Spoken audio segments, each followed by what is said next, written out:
आज दिन जो प्रभु ने दिया है, हम लोग इसमें आनंदित हैं।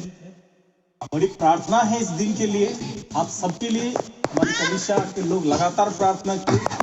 हमारे जितने भाई बंधु हैं सभी आप लोगों को जय मसीह बोल के भेजे हैं, ताकि यहाँ के सारे लोग जो आज प्रभु के वचन को सुनते हैं आशीषित हो और आनंद में प्रभु के साथ आगे बढ़े।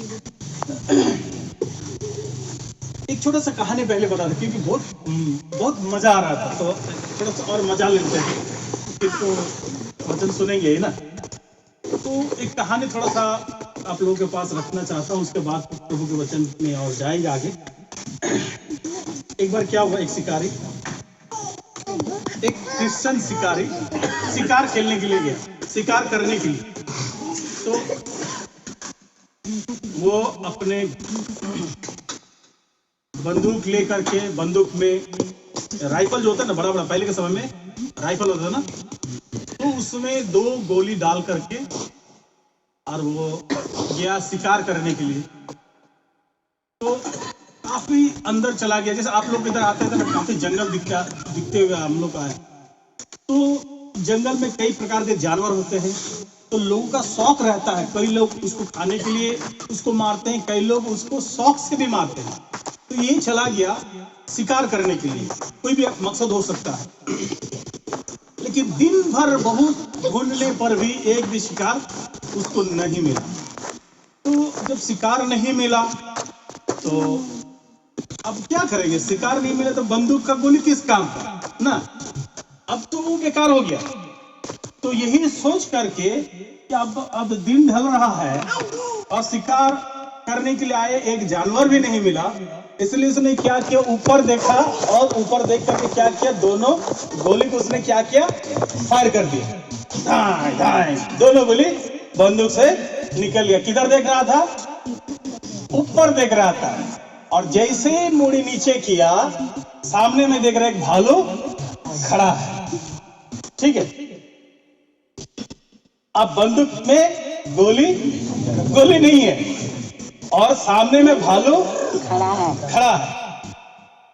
तो ये अभी क्या करने लगा, ये शिकारी, अभी ये शिकारी ऊपर फिर से देखने लगा। ऊपर में देख करके उस बंदूक के साथ ही बोल रहा है, ईश्वर इस समस्या से बचाइए, इस समस्या से क्या कीजिए, बचाइए। उधर भालू भी बोल रहा है, ईश्वर आपको बहुत धन्यवाद इतना बड़ा शिकार मिलने के।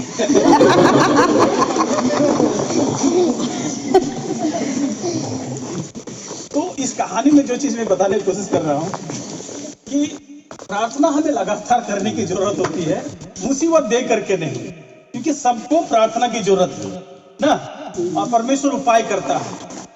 ये थोड़ा लेट करके प्रार्थना की कि मुझे बचाइए, लेकिन वो जो भालू था वो सही समय में ईश्वर को धन्यवाद दिया कि अच्छा शिकार मेरे हाथ में दे दिया। परमेश्वर का धन्यवाद हो कि आज का दिन प्रभु ने हमें दिया है। हम लोग आज के दिन में आनंदित और मगन है और हम लोग प्रभु की स्तुति करते हैं। एक छोटा सा गीत हम लोग गाएंगे, क्योंकि कल हम लोग रात को तैयारी करके आए थे। एक गीत हम लोग गाएंगे, वो वाला गीत हम लोग गाएंगे, उसके बाद प्रभु के वचन सुनेंगे।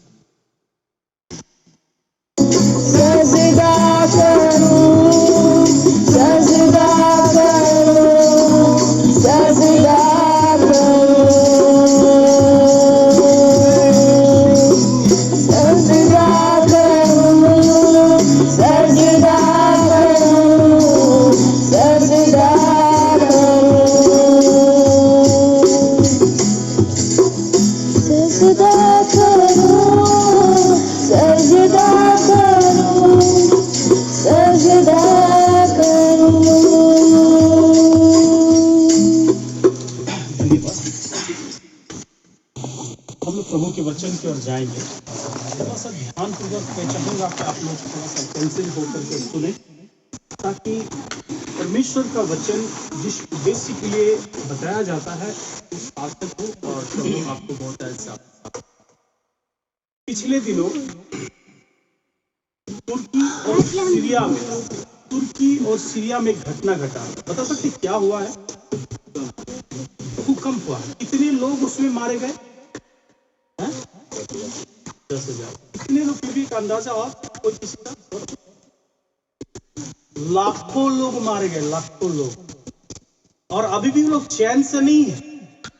अभी कल तक का जो न्यूज मेरे पास में है, वहां पर भयंकर पानी गिरा है, भयंकर पानी गिरा है, और उसमें भी लोग मारे जा रहे हैं।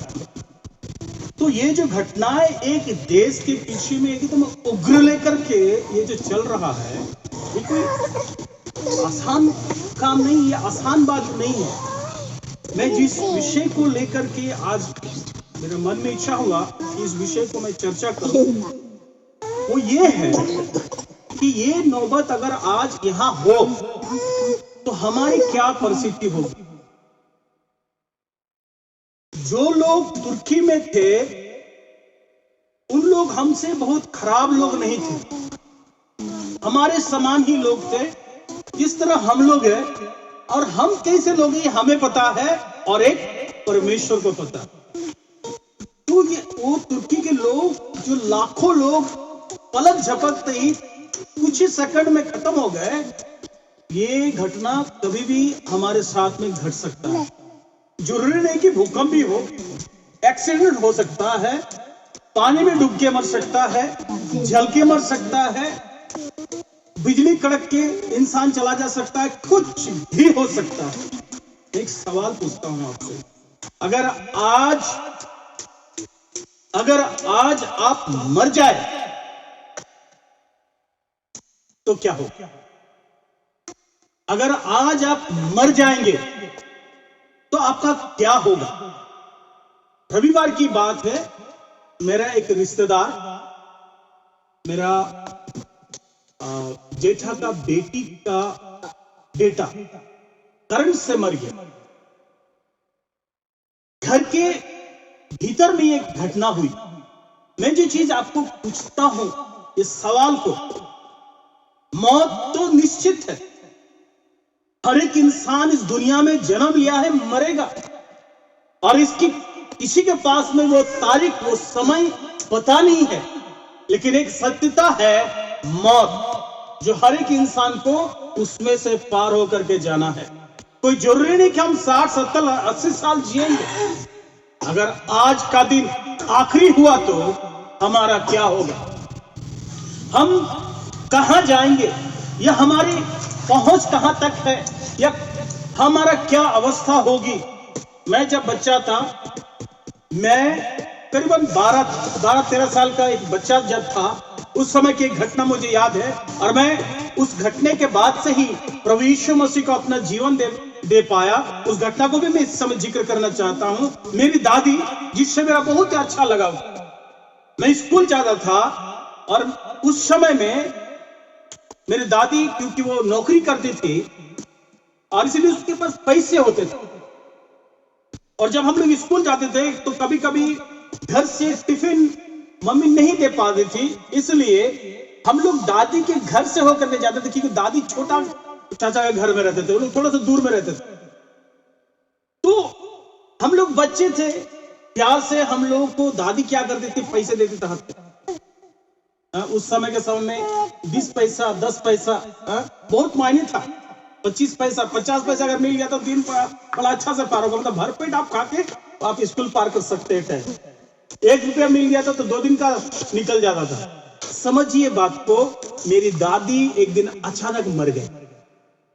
जब वो मर गए, क्योंकि हम लोग उनके साथ में रोज का मिलना था, जब वो मर गए हम लोग सब गए। मेरा मम्मी दौड़ के जा रही है, मेरा पापा दौड़ के जा रहा है, हम लोग सब दौड़ के जा रहे हैं, और जाकर के देखें कि मेरे दादी पलंग में लेटी हुई है, लेकिन कोई आवाज नहीं, एक शब्द नहीं है, उसके मुंह में कोई बोले नहीं है। और मैं उनको हिला रहा हूं, मैं पूछ रहा हूं आप क्यों नहीं बोल रहे हैं, आप उठिए, मैं उनका आंख खोल रहा हूं, लेकिन उसका कोई आवाज नहीं।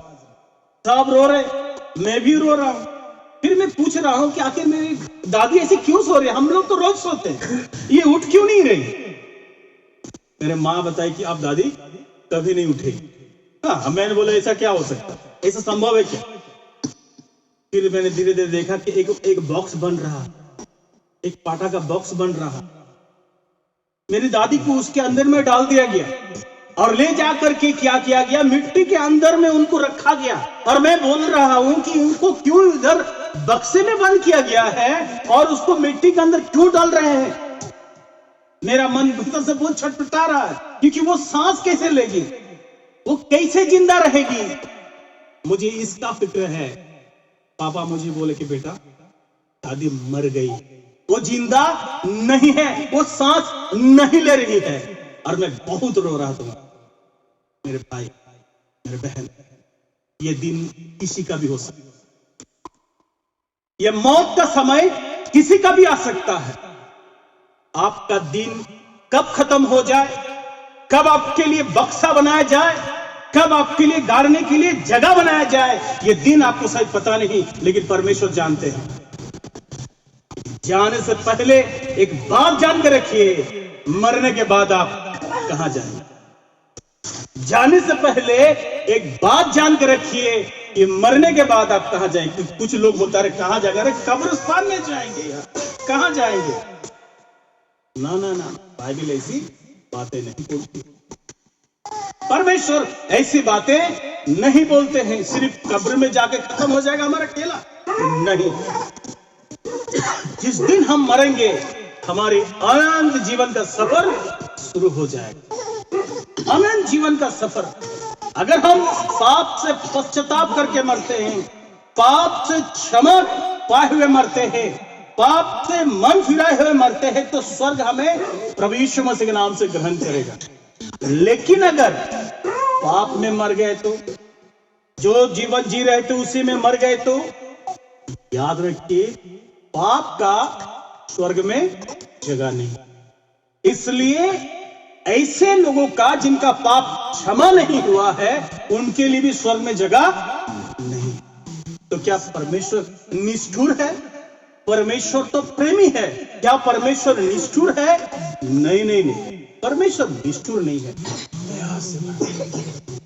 अनुग्रह से भरा हुआ है। अगर परमेश्वर के प्रेम देखना है तो क्रूस को देखिए, जहां पर उसका एक लौता बेटा चीख रहा है, तूने मुझे क्यों छोड़ दिया। तो प्रेम था आपके लिए और मेरे लिए, जिसके कारण से उसके पुत्र को उसने छोड़ दिया मरने की। प्रभु यीशु मसीह को लोगों ने महत्व नहीं दी। प्रभु यीशु मसीह जब इस दुनिया में थे, लोगों ने महत्व नहीं दी। एक सवाल के साथ शुरू करते हैं, पढ़िए मत्ती सुसमाचार उसका 27 अध्याय। थोड़ा देर आपका समय लेंगे, ज्यादा समय नहीं लूंगा मैं। मत्ती सुसमाचार उसका 27 अध्याय और पढ़िए 22 आयत। कोई भी पढ़ सकते हैं, 22 आयत पढ़िए। पिलातुस ने उससे पूछा, तेरे यीशु को जो मसीह कहलाता है क्या करूं? एक बहुत ही गंभीर सवाल यीशु मसीह को लेकर के पिलातुस पूछ रहा है। आज हम लोग सभी थोड़ा देर आप लोग से रिक्वेस्ट करेंगे, थोड़ा देर शांति से बैठिए। इसलिए मैं जोर से बोल रहा हूँ ताकि आप लोग तक मेरी आवाज पहुंच सके। मेरी आवाज पहुंच रहा है जीतू भैया? पहुंच रहे आप लोग? भैया लोग आप लोग पहुंच रहे हैं? और जोर से बोल सकता हूँ मैं, ठीक है, लेकिन इतना काफी है। मैं चाहता हूं कि आवाज बाहर तक जाए। ये जो सच्चाई है इसको कोई बदल नहीं सकता है। यहां पर क्या लिखा हुआ है? एक सवाल किया गया है, यीशु को मैं क्या करूं? जब पिलात के पास यीशु को ला के खड़ा किया गया, आप यीशु को जानते हैं ना? यीशु को जानते हैं? थोड़ा यीशु के बारे में थोड़ा चर्चा करते हैं ना। यीशु कौन है, तब तो उसके बारे में क्या बात चल रही है इसके बारे में पता चलेगा। तो सबसे पहले हम लोग देखेंगे यीशु कौन है। पढ़िए मत्ती सुसमाचार, लूका सुसमाचार पढ़िए। एक जन निकालिए मत्ती उसका 1 अध्याय और 21 आयत पहले पढ़िए। मत्ती उसका 1 अध्याय और 21 आयत पढ़िए। देखिए क्या लिखा वहां पर, पढ़िए जिसको मिलता है। वो पुत्र जनेगी और तू उसका नाम यीशु रखना, हाँ, क्योंकि वो अपने लोगों को उनके पापों से उद्धार करेगा। देखिए यहाँ पर क्या लिखा हुआ, उसका नाम यीशु रखना, वो अपने लोगों का उनके पापों से उद्धार करेगा। जो जन्म नहीं लिया उसके पहले ही उसका नामकरण हो गया है। ये नाम स्वर्ग से आया, ये प्रभु यीशु स्वर्ग से आए, इनके माँ के पास अर्थात मरियम के पास नाम रखा गया। यूसुफ को बताया गया उसका नाम यीशु रखना। क्यों यीशु नाम? क्यों? क्योंकि वो यीशु नाम सारे पापियों के लिए उद्धार का एकमात्र जरिया हो गया। यहाँ पर क्या लिखा हुआ? उसका नाम यीशु रखना क्योंकि वो अपने लोगों का क्या करेगा? पापों से उद्धार करेगा। ये यीशु मसीह। पढ़िए कोई लूका सुसमाचार उसका 1:30 से 33 तक पढ़ी। वो बहन काफी देर से पढ़ रही है, उनको मौका नहीं मिल रहा। मैं चाहूंगा तो वही पढ़े, उसके बाद दूसरा कोई पढ़ेगा, ठीक है? लूका 1:30 पढ़ी। स्वर्गदूत ने उससे कहा, हाँ? हे मरियम, भयभीत ना हो, क्योंकि परमेश्वर का अनुग्रह तुझ पर हुआ है। देख, तू गर्भवती होगी और तेरे एक पुत्र उत्पन्न होगा। तू उसका नाम यीशु रखना। वह महान होगा और परम प्रधान का पुत्र कहलाएगा। और प्रभु परमेश्वर उसके पिता दाऊद का सिंहासन उसको देगा और वह याकूब के घराने पर सदा राज्य करेगा और उसके राज्य का अंत ना होगा। देखिए यहाँ पर साफ शब्दों में यीशु मसीह के आगमन से पहले उनका चित्रण किया गया कि कौन है वो परमेश्वर है। उसका नाम अद्भुत है, पराक्रमी परमेश्वर है। वो कोई एरा गेरा नहीं है। समझिए बात को। वो इसलिए इतना महान है क्योंकि वो परमेश्वर का पुत्र कहलाएगा। और वो परमेश्वर का पुत्र है और वो इसलिए मनुष्य के पाप को क्षमा कर पा रहा है क्योंकि उसके हाथ में वो अधिकार मौजूद है। प्रभु यीशु मसीह हमारे लिए बहुत ही इंपॉर्टेंट है उसे पहचानना। मैंने एक सवाल से शुरू किया था कि यीशु को लेकर क्या करें। हम भी यही सवाल अपने आप से पूछ सकते कि आज हम यीशु को लेकर क्या करें या क्या कर रहे हैं। तो हो सकता है कि ये पर्वतपुर काफी क्रिश्चियन लोगों से भरा हुआ है, मैं एकदम साफ शब्दों में बोल रहा हूं। लेकिन यीशु को लेकर के हम कितना जागरूक है, उनके बारे में उनकी चाहत को कितना हम समझते हैं। जैसे एक छोटा सा उदाहरण देने की कोशिश करते हैं। जब हम देखते हैं कि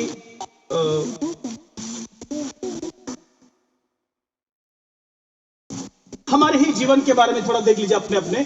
जब हमें शरीर में हमारी कमजोरी होती है ना, तो हमें पता चलता है कि हमारी क्या जरूरत हमें चाहिए। हमें कमजोरी महसूस हो रही है, इसलिए हम खटिया पकड़ लेते हैं ना। खटिया पकड़ते कि नहीं? और उस समय हम क्या करते हैं? दवा करते हैं या अच्छा खाना खाते ताकि शरीर में क्या हो, ताकत मिले, बल मिले और हम खड़ा हो जाए फिर से काम करने के लिए। तो उस समय हम अपने शरीर को क्या करते हैं? समझते हैं। हम यीशु को क्या समझते हैं? वो कौन है? वो है परमेश्वर का पुत्र। और वो क्यों आया था इस दुनिया में? वो आया था अपने लोगों का पापों से उद्धार करने के लिए। अब एक सवाल उठता है,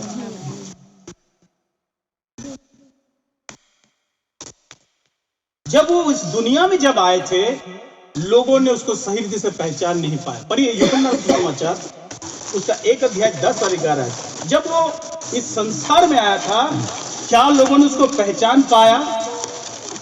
जो भी पढ़ सकता अभी कोई। वो जगत में था और जगत उसके द्वारा उत्पन्न हुआ और जगत ने उसे नहीं पहचाना।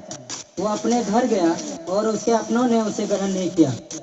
वाह, गूंज रहा था दोनों तरफ से, परमेश्वर का वचन गूंज रहा था। समझ रहे हैं बात को? वो अपने घर आया, उसके घर के लोग नहीं पहचाने। कौन है यीशु? वो परमेश्वर का पुत्र है। वो पाप से क्षमा देता है। मैं आपसे एक सवाल सभी से पूछता हूं, क्या ये अनुभव आपने किया है?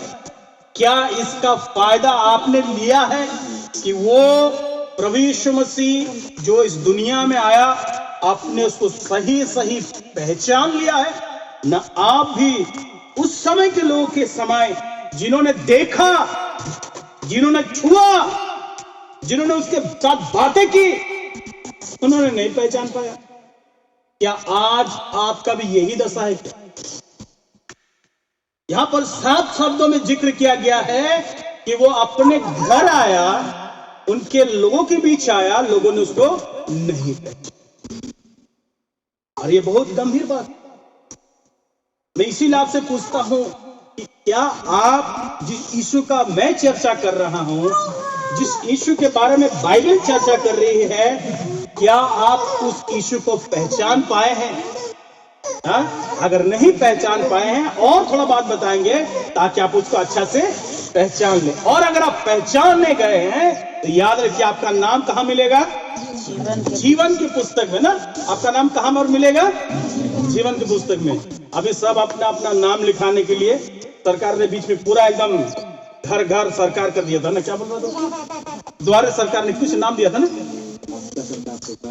हाँ, सरकार आपका द्वार, जो भी है सब अपना नाम आप लोग भी क्या लिखवाए कि नहीं लिखवाए?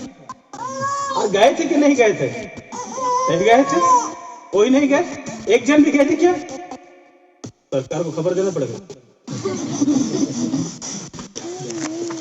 कैंप में गए थे कि नहीं गए कोई? अच्छा, नहीं आए इधर क्या? कुछ भी नहीं करा है आप लोग? चलिए कोई बात नहीं, शायद गलती से मैं पूछ लिया। अच्छा, आप लोग में से कोई गए थे क्या? अनिल भाई कोई नहीं गए ना, चलिए। अच्छा, राशन कार्ड का जब लिस्ट बन रहा था आप लोग गए थे कि नहीं गए थे? हाँ, इधर आ गया ना आप लोग। अरे बोलो बाबा, पहले ही नाम है, कहाँ जाएंगे ना? अरे है सर, क्यों जाएंगे उधर? जब लिस्ट आया ना, लिस्ट आया, आप सबका लिस्ट जब पंचायत भवन में लिख दिया गया ना, आप किसका नाम पढ़ रहे थे? किसका नाम पढ़ रहे थे? अपना नाम पढ़ रहे थे, मेरा नाम है कि नहीं है। न पड़ोसी का पढ़ रहे थे कि अनिल का है कि नहीं है, ए मिटा देंगे इसका नाम, तो मिटा देंगे, इसके मिटा देंगे ना। है? अपना नाम पढ़ रहे थे। मैं फिर से बोल रहा हूं, परमेश्वर के घर में आपका नाम लिखा हुआ है कि नहीं, ये दूसरा कोई पता नहीं करेगा। इसको पता किसको करना है?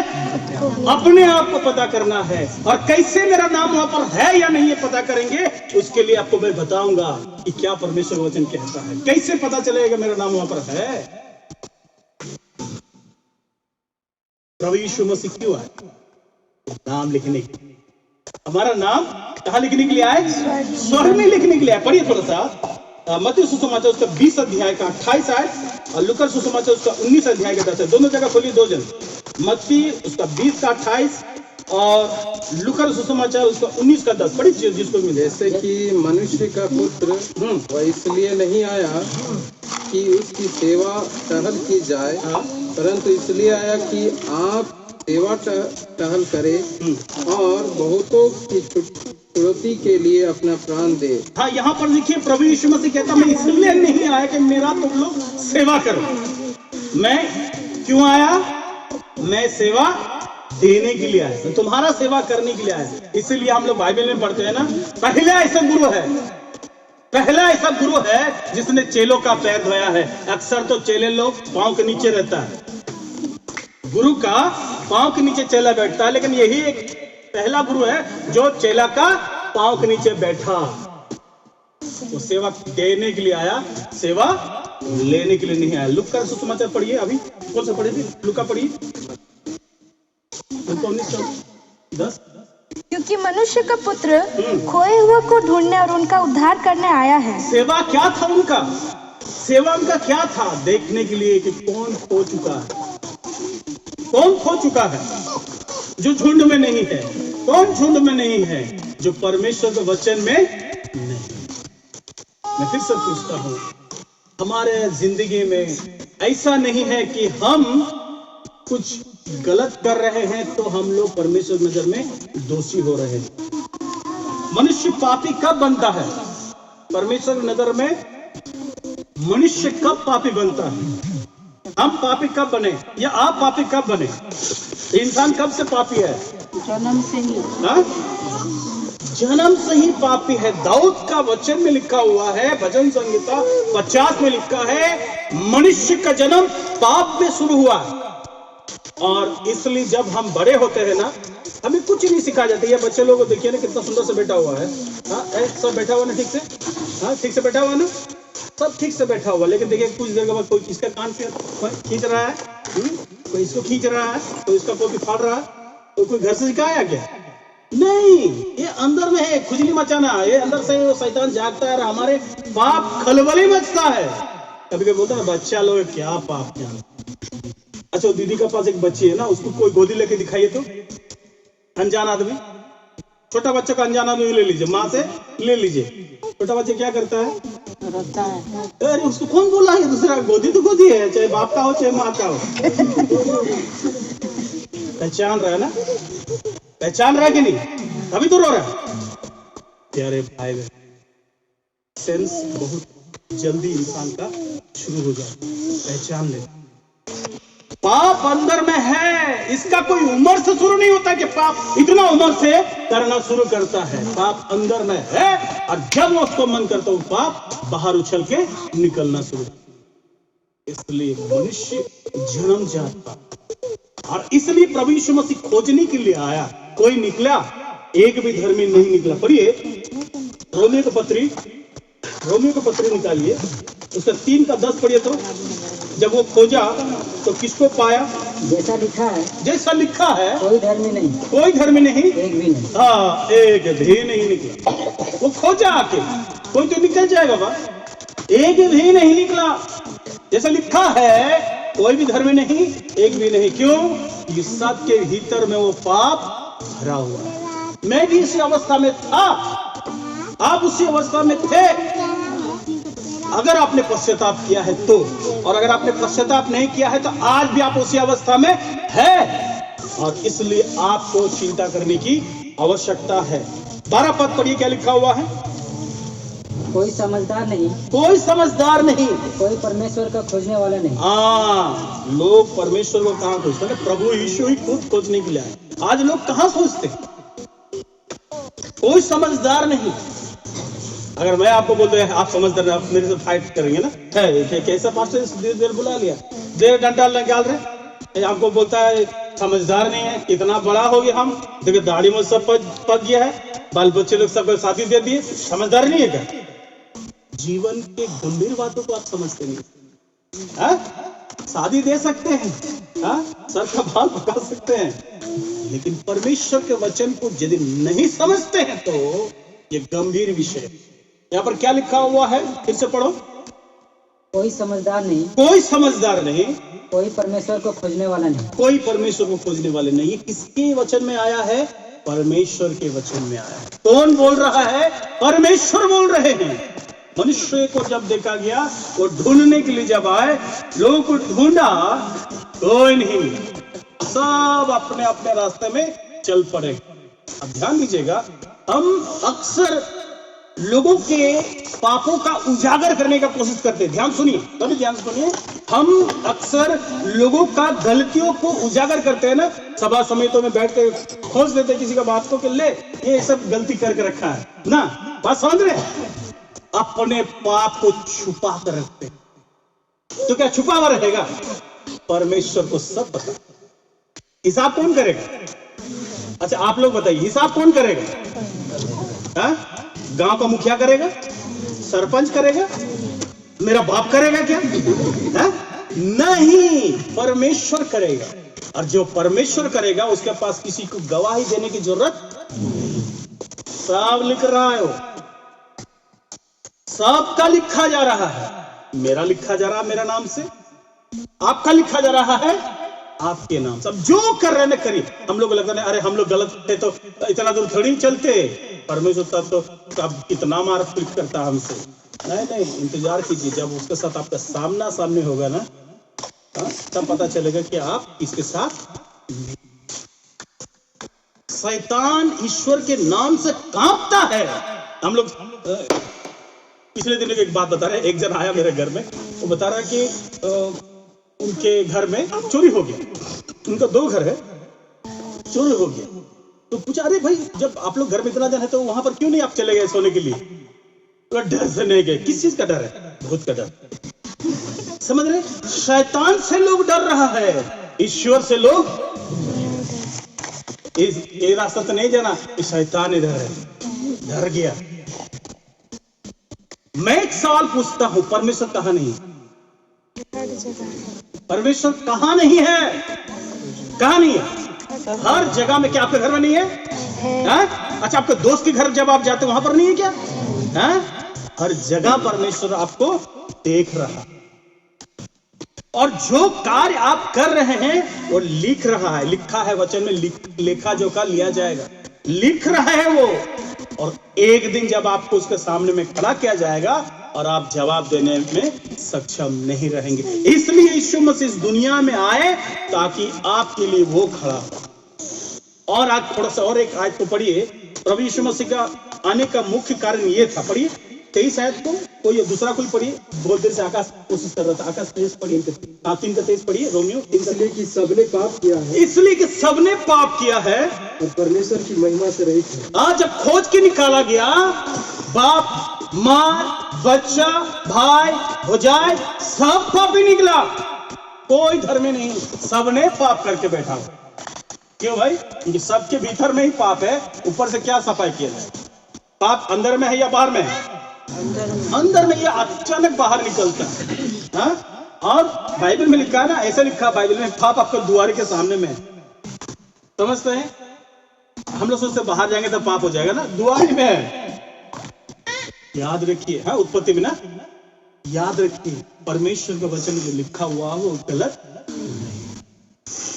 इसलिए हमें पाप से बचना बहुत जरूरी है। क्यों? क्योंकि पाप का जो दंड है ना वो भयंकर है। देखिए रोमियो का 6:23 पढ़िए, क्या लिखा हुआ है? रोमियो का 6:23 में क्या लिखा हुआ है? इनकी पाप की मजदूरी तो मृत्यु है। देखिए यहाँ पर साफ शब्दों में लिखा है, क्योंकि पाप की मजदूरी तो मृत्यु है।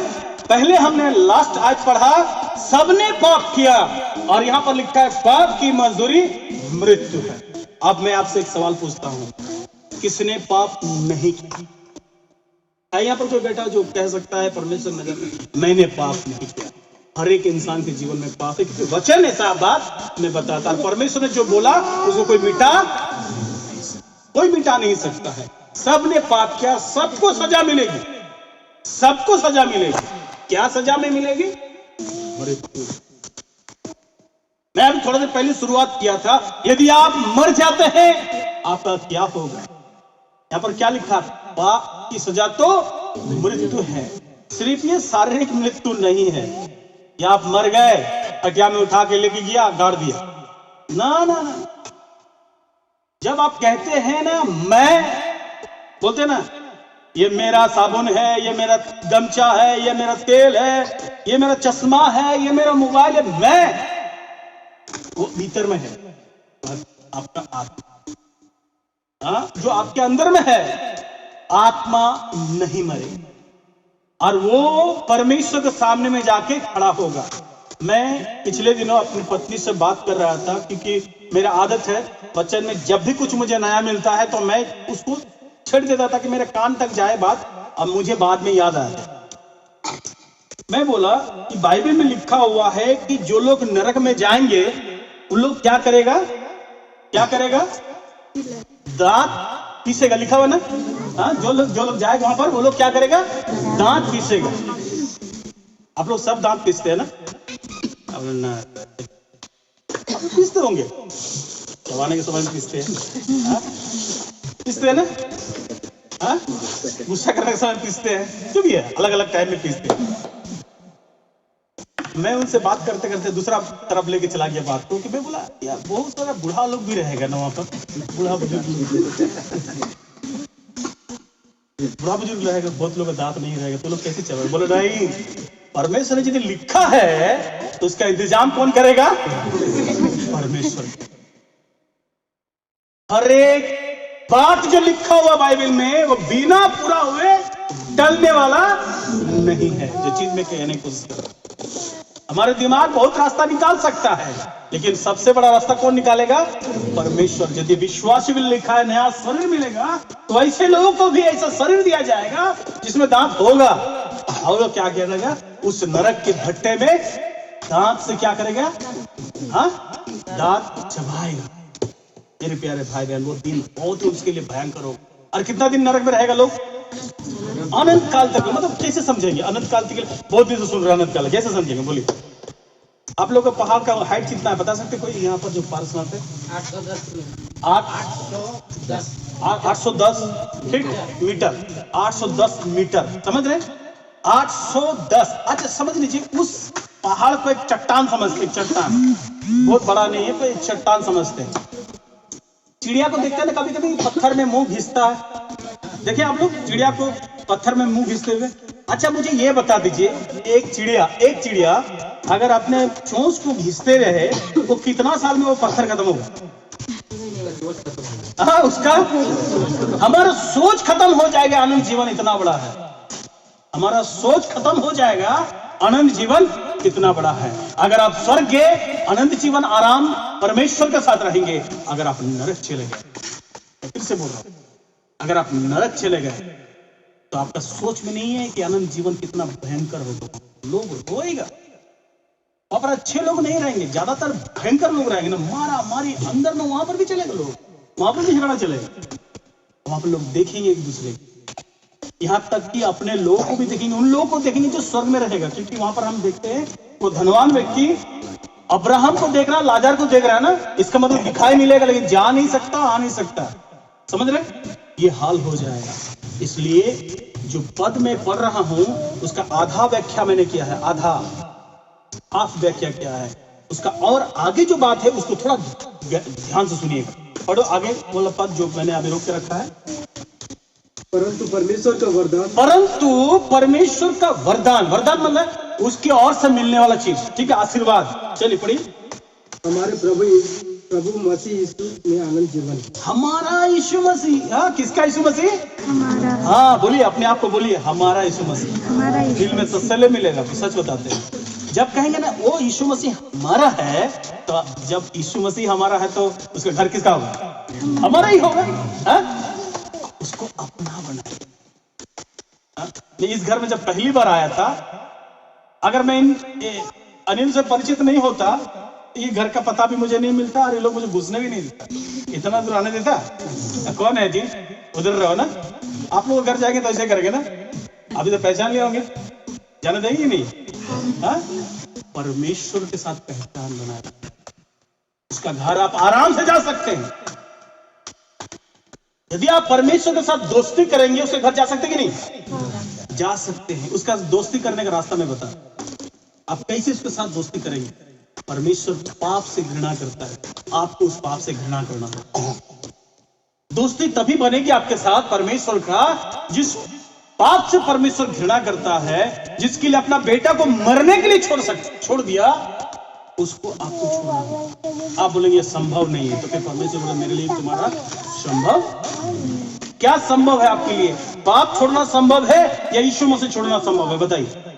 अच्छा क्या होगा, पाप छोड़ना अच्छा होगा या प्रभु यीशु मसीह को छोड़ना अच्छा होगा? क्या होगा भाई लोग सभी सुनना चाहते हैं, क्या छोड़ना अच्छा होगा? पाप छोड़ना अच्छा होगा, क्योंकि ये पाप हमें नरक में ले जा सकता है। ये हमारे लिए दंड होगा, वहां पर मृत्यु दंड। ये दूसरा मृत्यु के बारे में जिक्र किया गया है यहाँ पर रोमियो की पत्री में। दूसरा मृत्यु आग में जलते जलते मरते रहे, और खत्म नहीं होगा। ऐसा नहीं कि जल के पुष्प खत्म, नहीं, हाँ जलते रहेगा। देयर इज नो एंड, वहां पर कोई अंत नहीं है। हम लोग सोचते हैं कि अरे दुख तो दूर हो जाएगा ना, अरे चलो आज नहीं तो कल सुबह तक दुख दूर हो जाएगा, होता कि नहीं? लेकिन वहां पर वो दुख कभी नहीं दूर होगा। और जानते हैं वहां पर और झमेला वाला क्या है? वहां पर एक बूंद पानी नहीं है।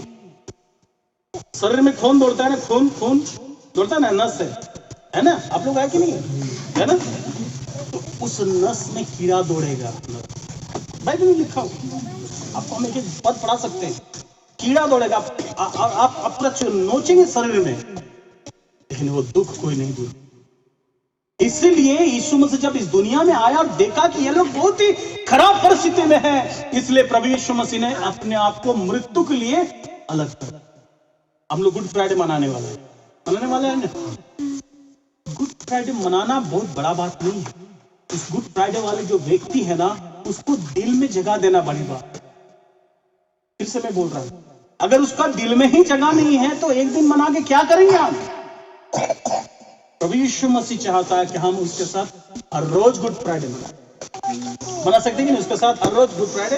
क्या उसके मृत्यु को हम याद नहीं कर सकते हैं? हमेशा याद कर सकते हैं। उसने खुद कहा है, जब भी इकट्ठे होते हो मेरी मृत्यु याद रखना। लिखा हुआ।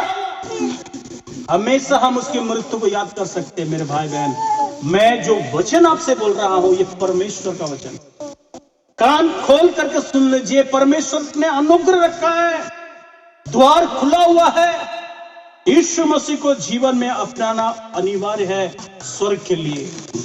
अगर यीशु मसीह को आपने अपनाया, आपका नाम यीशु मसीह स्वयं स्वर्ग में लिखेगा।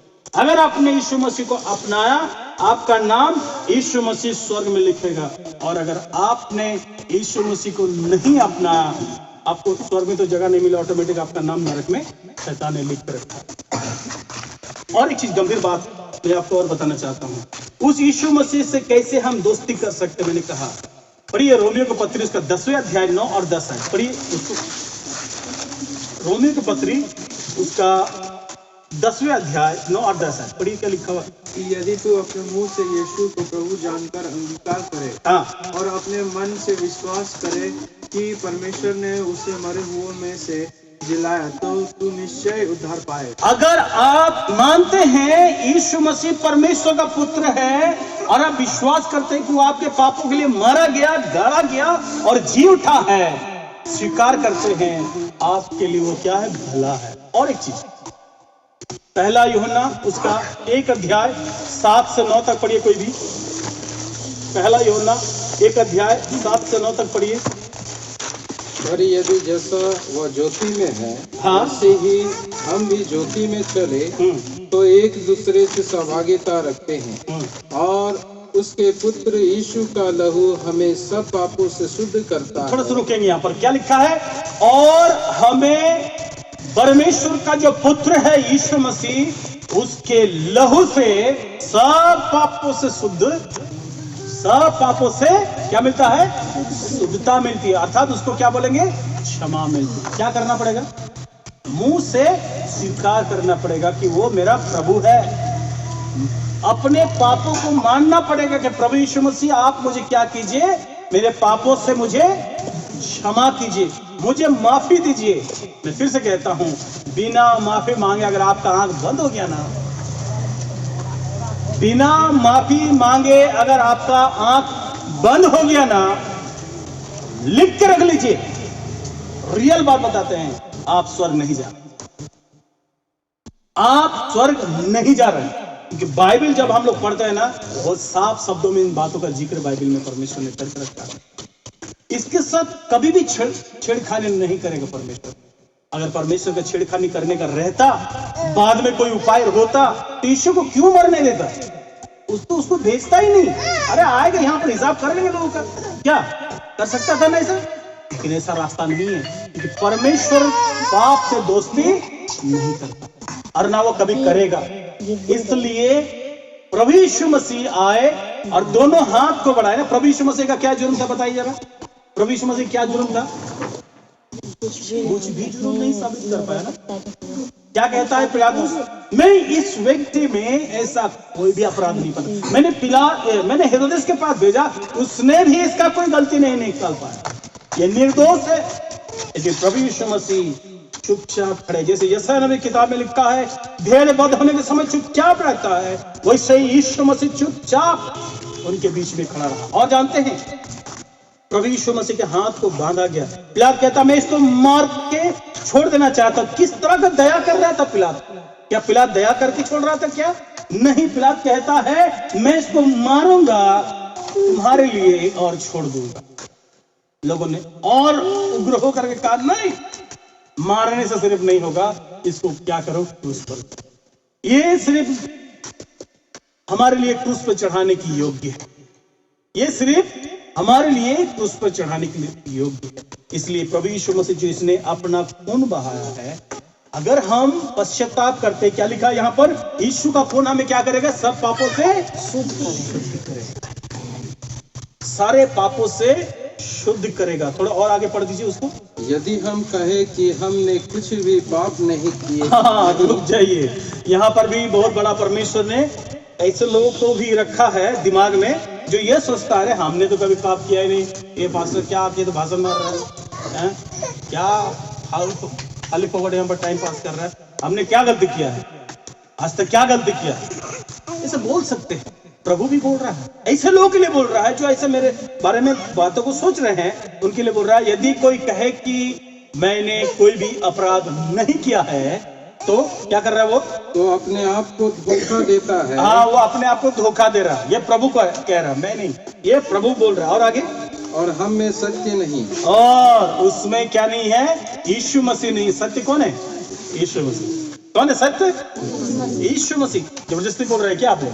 नहीं, उसने खुद कहा है, मैं मार्ग, मैं सत्य, मैं ही जीवन हूँ। यीशु ही सत्य है। और अगर कोई ये कहे कि मैंने कोई अपराध ही नहीं किया, तो उसके अंदर में यीशु नहीं है, और फिर उसके साथ लेना देना भी। इसलिए अपने बुराई को जो आपने की है परमेश्वर की नजर में, और अगर आपने नहीं की, आपको कोई याद भी नहीं आ रहा था, प्रभु से फिर भी प्रभु यीशु मसीह के नाम पर उसने आपके जीवन में जो दंड था अपने शरीर में उठाया।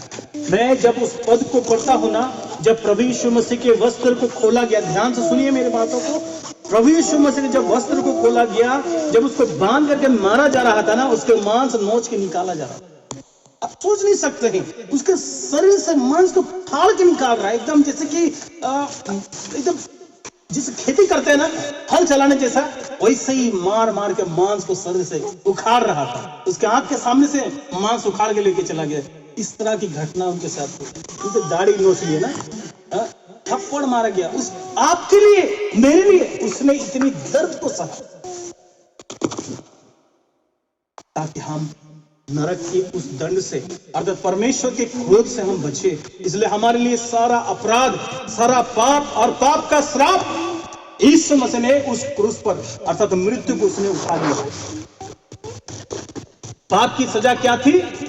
मृत्यु थी, और उस मृत्यु को यीशु मसीह ने उठा लिया। इसलिए जब प्रभु यीशु मसीह क्रूस पर लटके हुए थे ना, चौथी बात जो उन्होंने कहा, एली एली लामा सबक्तानी, अर्थात हे मेरे परमेश्वर तूने मुझे क्यों छोड़ दिया। आप जानते हैं, आप जैसे कमजोर पाप में घिरे हुए लोगों के लिए, मुझ जैसे कमजोर पापी के लिए, जब परमेश्वर ने देखा हमारी परिस्थिति, यीशु मसीह ने जब हमें देखा, और उन्हें पता था कि ये दंड ये लोग नहीं सह, इनको बचाना बहुत जरूरी है, और इसलिए प्रभु यीशु मसीह ने आपके लिए, मेरे लिए मुंह नहीं खोला। तो उसने एक बात जरूर कही थी, अगर मैं चाहूं तो 12,000 दूत अभी बुला सकता, लेकिन वो चुप। ये मेरे भाई बहन, प्रभु यीशु मसीह हमारी उस तकलीफ को समझते। जब वो इस दुनिया में आए, उन्होंने देखा उस तकलीफ कि हम कोई समझदार नहीं, हमें कोई समझाने वाला नहीं, हमें जिस तरह मन करता हम उस तरह करते हुए जाते। और इसलिए प्रभु यीशु मसीह ने अपने पीठ को दिया, जिसमें कोड़ी के मार पड़ी, दंड मिला, हमारे बदले में उनको दंड मिला। और एक बात बता के मैं समाप्ति की ओर ले जा रहा हूं।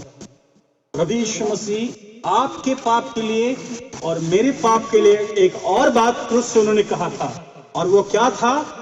कि पिता इन्हें माफ, वो आपको क्षमा देना चाहता है। आपकी जितनी भी बड़ा पाप क्यों ना हो, परमेश्वर की नजर में जो भी आपने की है गलती, उस सब का क्षमा यीशु मसीह देगा। उस सब का क्षमा यीशु मसीह करने के लिए आज तैयार है। मरने से पहले आपकी क्षमा हो जाएगी, मरने के बाद आप कुछ भी कर लीजिए, कुछ भी कर लीजिए, कुछ सुनाई नहीं देगा, परमेश्वर उसका कुछ जवाब ही नहीं देगा। मर जाने के बाद कोई प्रार्थना नहीं सुनी जाती। एकदम लिख लीजिए, बाइबल में आपको प्रमाण दे देंगे, बाइबल से आपको प्रमाण दे देंगे, मरा हुआ व्यक्ति का कोई प्रार्थना नहीं सुना जाता, उसका कोई उत्तर नहीं है। जिंदा रहते रहते अगर आप प्रार्थना करेंगे, परमेश्वर उत्तर देगा। आप जिंदा है ना, प्रार्थना कीजिए, परमेश्वर आपको उत्तर देगा। मरा हुआ इंसान का प्रार्थना परमेश्वर कभी उत्तर नहीं देता। आप अगर पूछेंगे मुझसे, हम उसका बाइबल से जवाब आपको दे सकते हैं। इसलिए मैं आपको एक चीज और बताना चाहता हूँ, अभी समय है, आज समय है जब आप अपने जीवन को प्रभु यीशु मसीह के हवाले कर सकते हैं। यीशु को लेकर के वहां पर पिलात पूछ रहा कि इस यीशु को मैं क्या करूं, उसे तो समझ में नहीं आ रहा। तो आज जो वचन हमें बताया जा रहा है, हमें समझ में आ रहा कि यीशु से हमें दोस्ती करने की आवश्यकता है। यीशु से हमें मित्रता करने की आवश्यकता है। यीशु के पास आके सर झुकाने की आवश्यकता है। यीशु के पास आके अपने सारे गलतियों को मानने की आवश्यकता है और यीशु को प्रभु करके जीवन में ग्रहण करने की हमें बहुत ही आवश्यकता है। इसलिए प्रभु यीशु मसीह जिसने हमारे लिए अपने सारा लहू को बहाया, यीशु मसीह ने अपने खून को बहाए, वो मारे गए, उसको गाड़ दिया गया। ध्यान से सुनिएगा, वो मारे गए, उनको गाड़ दिया गया था, तीसरे दिन के बाद वो जी उठे। हमारे लिए एक आशा है कि वो जीवित प्रभु है। वो तीसरे दिन बाद मुर्दों में से जी उठा है, आज वो जीवित है। वो सच्चा न्याय है और वो अपने वचन के अनुसार क्या करेगा? आपको आशीर्वाद देगा। अपने वचन के अनुसार वो आपको क्या करेगा? आशीर्वाद देगा। और आशीर्वाद में क्या करेगा? आपका नाम जीवन के पुस्तक में लेगा। जरा पढ़िए लूका 10:20। मैं समाप्त करने की ओर जा रहा हूँ, बस और 5 मिनट रुक जाइए, हम समाप्त कर रहे हैं। लूका 10:20 पढ़िए कोई भी, एक जन निकालिए। फिलिपियों 4:3।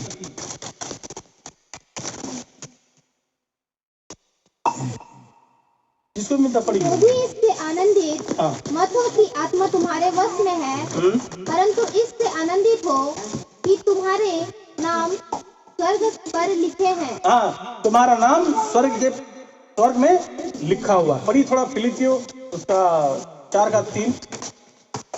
हे सच्चे सहकर्मी, मैं तुझसे भी विनती करता हूँ कि तू उन स्त्रियों की सहायता कर, क्योंकि उन्होंने मेरे साथ सुसमाचार फैलाने में क्लेमेंस और मेरे अन्य सहकर्मियों समेत परिश्रम किया, जिनके नाम जीवन की पुस्तक में लिखे हुए हैं। और थोड़ा सा पढ़ेंगे प्रकाशित वाक्य उसका 20 अध्याय और 15, इसको पढ़ के समाप्त करेंगे। प्रकाशित वाक्य उसका 20 अध्याय और 15।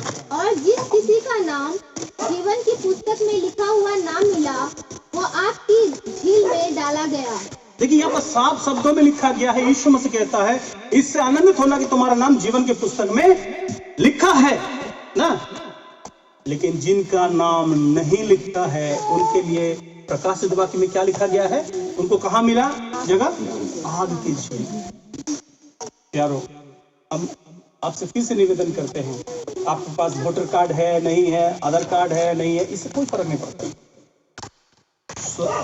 जब आत्मिक विषय को लेकर के जब आते हैं, खड़ा होते हैं अपने व्यक्तिगत जीवन में, तो स्वर्ग में मेरा नाम लिखा हुआ है कि नहीं, इसके बारे में हमें चिंतित होने की आवश्यकता है। तो इसके लिए हमें एक ही काम करना हुआ है, प्रभु यीशु मसीह के पास अपने जीवन को समर्पण करें कि प्रभु मैंने जो भी जीवन में गलती की है, आप मुझे क्या कीजिए, क्षमा कीजिए, आप मेरे दिल में आए। पर हम सभी समाप्ति की ओर जा रहे हैं। मैं आप लोगों से 5 मिनट टाइम मांगा हूं, मैं 5 मिनट में समाप्त कर रहा हूं। तो एक और आज पढ़ दीजिए प्रकाशित वाक्य उसका 3 अध्याय का 20 है। प्रकाशित वाक्य उसका 3 अध्याय का 20 है, बस उसको पढ़ के समाप्त कर देंगे। देख, मैं द्वार पर खड़ा हुआ खटखटाता हूँ। यदि कोई मेरा शब्द सुनकर द्वार खोलेगा, तो मैं उसके पास भीतर आकर उसके साथ भोजन करूंगा और वह मेरे साथ। Thank you. यहाँ पर देखिए प्रभु यीशु मसीह कहता मैं बाहर खड़ा हुआ, यदि द्वार हमारे दिल के बाहर में, अगर हम अपने दिल को उसके लिए खोलेंगे ना, तो हमारे भीतर आएगा। क्योंकि दिल हमारे कचरा से भरा हुआ और यीशु मसीह के लहू से ही वो कचरा दूर हो सकता है। हम ऊपर से साबुन सब कुछ भी लगा के, मिट्टी भी घिस करके ऊपर शरीर को साफ कर सकते हैं, लेकिन दिल को साफ करना, आत्मा को साफ करने के लिए यीशु मसीह के लहू की आवश्यकता है। और जब यीशु मसीह के लहू हमें शुद्ध करेगा, तो यीशु मसीह हमारे दिल में वास करेगा। प्रभु हमें सहायता करे, मदद करे, ताकि हम प्रभु के वचन को समझें। आइए हम सभी अपने आंखों को बंद करेंगे, हम सभी आंखों को बंद करेंगे। मैं चाहता हूं चाहे वो भाई हो, चाहे बहन हो, चाहे बच्चे लोग हो, सभी आंखों को बंद करेंगे, कोई इधर उधर नहीं ताकेंगे। हम लोग बस 2 मिनट और हम लोग आंख बंद करके रखेंगे। उसके बाद आप सोच सकते हैं, प्रार्थना होगा, फिर हम लोग समाप्त करेंगे। आंख बंद करके रखिए, प्रभु से आप बात कीजिए। आपका व्यक्तिगत जीवन, अगर आज आप मर जाते हैं इस दुनिया में, आपका क्या होगा? आपकी जीवन को बचाने के लिए ही यीशु मसीह इस दुनिया में आया और खुद का जीवन उसने दिया, और आपको वो अनंत जीवन देना चाहता है जो स्वर्गीय होगा। और उसको पाने के लिए आपको प्रभु यीशु मसीह के साथ एक व्यक्तिगत रिश्ता बनाना, पापों से क्षमा मांगना। प्रभु से बोलिए, अगर आप सोचते हैं कि आप एक जन पापी हैं, आप प्रभु यीशु मसीह से दूर है, उसके उद्धार से दूर है, उसके पाप क्षमा से दूर है, आपने कभी उससे पापों की क्षमा नहीं मांगी, तो आज आप उसको बोल सकते कि प्रभु मैं यहाँ पर बैठा हूं, मेरे पापों को आपने देखा है, आपने सब लिख के रखा है, मैं चाहता हूं कि आप मेरे पाप को क्षमा कीजिए, मेरे गुनाहों को क्षमा कीजिए, अपने लहू से मुझे धोइए प्रभु, और मुझे मेरे भीतर से मुझे शुद्ध कीजिए प्रभु, मुझे पवित्र कीजिए, ताकि मैं आपका संतान बन सकूं। आप मेरे नाम को जीवन के पुस्तक में लिख, मैं इस योग्य तो नहीं, परंतु आप दया कीजिए, आप करुणा कीजिए।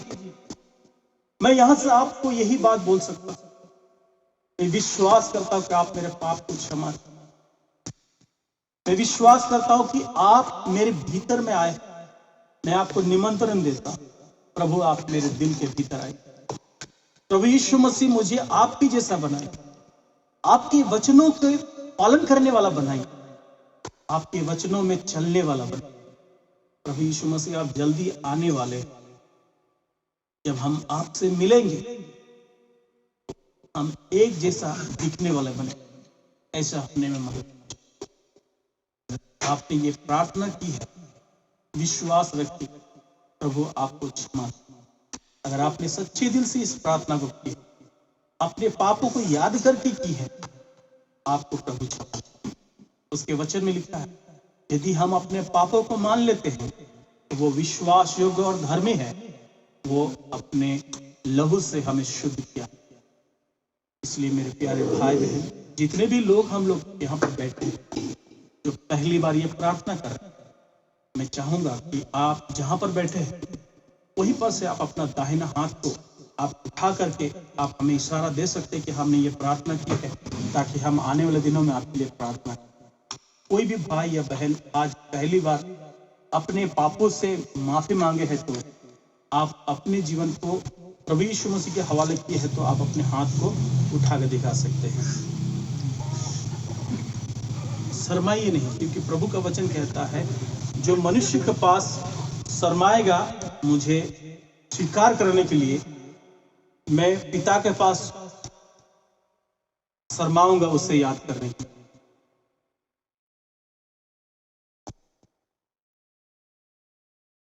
थैंक यू बहन।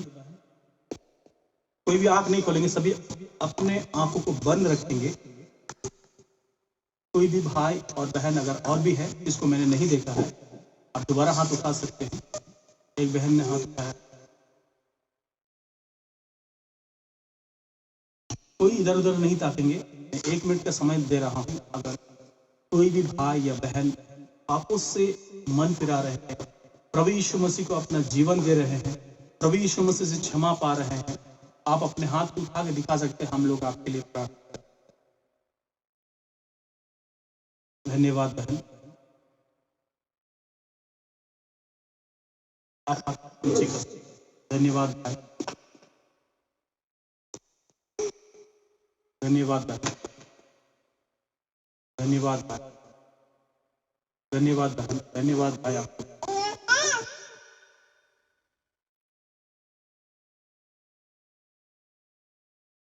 जो क्रूस पे कुर्बान है, वो मेरा मसीहा है। हर जख्म जो सिखा है, वो मेरे गुनाह का है, वो मेरे गुनाह का है। जो क्रूस पे कुर्बान। मैं फिर से बोल रहा हूँ मेरे भाई बहन, अभी भी अगर कोई शर्मा रहे हैं हाथ उठाने के लिए, शर्माइए नहीं। प्रभु क्षमा के लिए अनुग्रह खोल कर रखता है। प्रभु यीशु मसीह से अपना रिश्ता बनाए। बस हम इसलिए पूछ रहे हैं ताकि हम आपके लिए प्रार्थना करें, ताकि प्रभु में आप और अच्छा से आगे बढ़ सके और प्रभु की महिमा। अभी भी और 10 मिनट और 10 सेकंड और हम लोग टाइम आपको दे रहे हैं। अगर कोई भी भाई या बहन हाथ उठाना चाहते हैं धन्यवाद बहन। जितने लोगों ने हाथ उठाए हैं, कृपया बिना मिले मेरे साथ आप नहीं जाएंगे। आप लोग जरूर आके मिलेंगे। जितने लोगों ने हाथ उठाए हैं, कृपया आके आप मिलेंगे। करीबन 8-9 जन हैं जिन्होंने हाथ उठाए। आप लोगों से निवेदन है कि आप लोग बिना मिले नहीं जाएंगे। मैं प्रार्थना करता हूँ, फिर भाई अनिल आगे की कार्रवाई को करेंगे। तभी आंख को बंद रखेंगे। ये हमारे महान परमेश्वर, आपको दिल से धन्यवाद करते हैं प्रभु। आप इतना महान परमेश्वर, अगर आप इस दुनिया में नहीं आते और हमारी दुर्दशा नहीं देखते प्रभु, तो शायद आज हम लोग इस वचन को भी नहीं सुन पाते। हमसे कौन प्यार करता है? इस दुनिया में तो हमसे कोई भी प्यार नहीं करता, लेकिन आपका वचन कहता है जो प्रेम आपने आरंभ में हमसे, आखिरी समय तक आपने हमसे प्रेम किया है, और इसलिए तो आपने हमारे लिए जान दे दी। इससे बड़ा प्रेम और कितना हो सकता है प्रभु, जो आप हम जैसे पापियों के लिए अपना प्राण दे दिए। आप हमारे लिए प्रभु जी मारे गए। कितने दर्द को सहते हुए, तड़पते हुए प्रभु जी आपने मार खा। हमारे लिए आपने क्षमा की याचना की। हमारे माफी के लिए पिता से गिड़गिड़ाए, इन्हें माफ कर। ये क्या कर रहे हैं नहीं जानते। क्या कर रहे थे प्रभु? आपके गुनहगार थे, हम दंड के पात्र थे प्रभु, तो नष्ट किए जाने वाले लोग थे। और आप चाहते तो हम सभी इंसानों को धूले में मिला सकते थे प्रभु, लेकिन हम पर अनुग्रह किया, पर भलाई की, दया किया, द्वार खोल कर रखा, और आज तक इस घर तक अपने उस वचन को लेके आने के लिए सहायता की। हमें उद्धार, हमें आनंद दी, आपने हमें खुशी दिया प्रभु जी। आपको धन्यवाद। आज भी बहुत सारे आत्माओं को अपने बच्चे को धन्यवाद देते हैं प्रभु जी। और हम चाहते हैं प्रभु, आपके वचन में लिखता है जब एक पापी मन फिराता है, स्वर्ग में बड़ा आनंद होता है प्रभु। हम धन्यवाद करते हैं उन लोगों को आपने नरक से बचाया प्रभु। हम आपके हाथों में उन्हें सौंपते हैं, विश्वास के साथ और मजबूती के साथ आपके रास्ते में चलने मदद कीजिए। और एक परेशानियों से प्रभु, जब आपके रास्ते में लोग चलना शुरू करते हैं, अच्छा बनने की कोशिश करते हैं, लोग दबाव देते हैं, आप अपने लोगों को संभालिएगा पिता। उनके मन में हौसला दीजिएगा, मेरा सामने मेरा यीशु है, वो महाराजा है, वो जो चाहता वही करता है। इसलिए हम दुआ करते हैं यहाँ पर जितने भी लोग आए हैं प्रभु, छोटे बड़े बच्चे जवान बुजुर्ग, सबको आप आशीर्वाद करना। हर एक भाई बहन को आप आशीर्वाद देना प्रभु।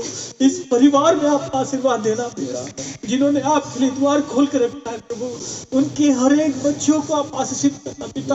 उनके परिवार के सारे लोगों को अपना परिचय देना प्रभु, जो परिश्रम कर रहे हैं। भाई अनिल, उसके पत्नी, बच्चे लोग, आकाश, आप विकी, और जितने भी कलीसिया के लोग इसमें जुड़े हुए प्रभु, उन सभी पर आपकी आशीर्वाद आए पिता। हर एक के कामों में आप तरक्की देना प्रभु, हर एक के आत्मिक जीवन में बदलाव देना प्रभु, और मजबूती के साथ आपने बढ़ सके पिता। ऐसा होने में सहायता करना प्रभु जी। हम इस जगह को आपके हाथ में रखते हैं। आने वाले दिनों में इस जगह में एक बहुत ही बड़ा बेकारी आए प्रभु। विरोध करने वाली आत्माओं को आप रोकिए पिता, आप ही लड़िए उन लोगों के साथ प्रभु। आप अपने लोगों को सुरक्षा दीजिएगा पिता, ताकि आने वाले दिनों में प्रभु जी यहाँ पर आपका नाम और ऊंचा उठे, आपका नाम और महिमा पाए प्रभु जी। ऐसा होने के लिए सहायता और मदद कीजिएगा पिता। इस झुंड में आपकी बहुत आपकी आशीष हो प्रभु, जिन्होंने आज आपके हाथों में अपने जीवन को सौंपा है प्रभु। हम हाथ जोड़ के आपसे विनती करते हैं पिता, उनकी आप देखभाल कीजिएगा प्रभु, रक्षा रखवाली कीजिएगा, उन्हें पवित्र आत्मा से परिपूर्ण रखिएगा पिता, ताकि वो लोग पवित्र आत्मा के निर्देश के अनुसार चल सके प्रभु, और जीवन के आखिरी समय तक आपके नजरों में विश्वास बना रहे प्रभु। ऐसा होने के लिए सहायता और मदद कीजिएगा प्रभु जी। आपको धन्यवाद करते कि आपने सुंदर वचन दिया है प्रभु, धन्यवाद करते कि आपने इस्तेमाल किया है प्रभु, धन्यवाद देते हैं मौका के लिए प्रभु जी। सारा महिमा आपको देते हैं प्रभु जी। यीशु मसीह आपके जीवित और पवित्र नाम से इस प्रार्थना को मांगते हैं, सुनिए और ग्रहण कीजिए प्रभु। यीशु आपके नाम से मांगते हैं, आमीन। इतनी गहराई से मुझे प्यार करने को मैं और मेरा कुटुंब क्या है प्रभु। इतनी गहराई से मुझे प्यार करने को मैं और मेरा कुटुंब क्या है प्रभु। इतनी श्रेष्ठ रूपी दान देने के लिए है क्या योग्यता तेरे समूह। इतनी श्रेष्ठ रूपी दान देने के लिए है क्या योग्यता तेरे समूह। जीवन की राहों की चिंता करने को मैं और मेरा कुटुंब क्या है प्रभु। जीवन की राहों की चिंता करने को मैं और मेरा कुटुंब क्या है प्रभु। इतनी श्रेष्ठ रूपी दान देने के लिए है क्या योग्यता तेरे समूह। इतनी श्रेष्ठ रूपी दान देने के लिए है क्या योग्यता तेरे समूह। मुझे हर रीति से धन्यवाद करने को मैं और मेरा कुटुंब क्या है प्रभु।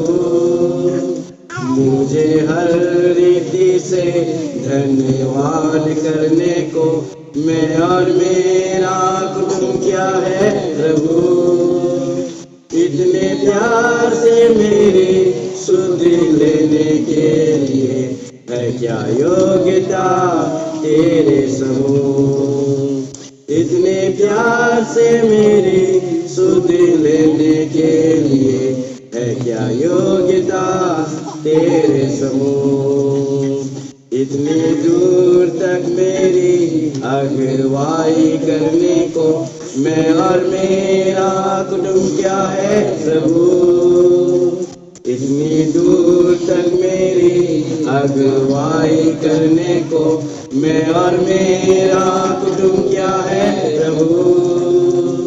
इतनी आशीषों की भरपूरी के लिए है क्या योग्यता तेरे समूह। इतनी आशीषों की भरपूरी के लिए है क्या योग्यता तेरे समूह। परमेश्वर को धन्यवाद देते हैं। सुंदर समय परमेश्वर के दासों को हमारे देश में लाकर महिमा के लिए इस्तेमाल किया। हम इसके लिए परमेश्वर को धन्यवाद देते हैं। धन्यवाद देते हैं को जिन्होंने